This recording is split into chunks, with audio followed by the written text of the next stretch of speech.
এই যে home tour, এখান থেকে দোতলা বাড়ি ওঠা যায়।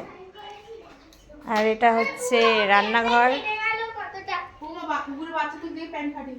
ওদি দেখো ওর প্যান্টটা দেখো একবার, দেখো প্যান্টটা একবার। ওপরের ফুল হাতাটা খুলে দাও বাবা। এই যে এখান থেকে ওপরে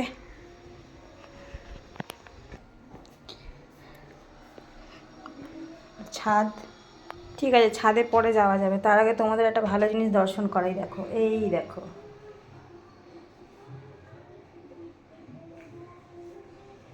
এটা হলো আমাদের ঠাকুর মন্দির,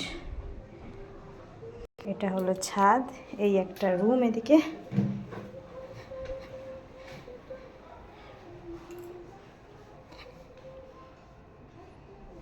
ছাদ, এদিকে আর একটা রুম। এরা দুজনে এসে সাজতে শুরু করে দিয়েছে। কি সুজাল ঘুমাচ্ছে? মা দুজনেই তো ঘুমাচ্ছে।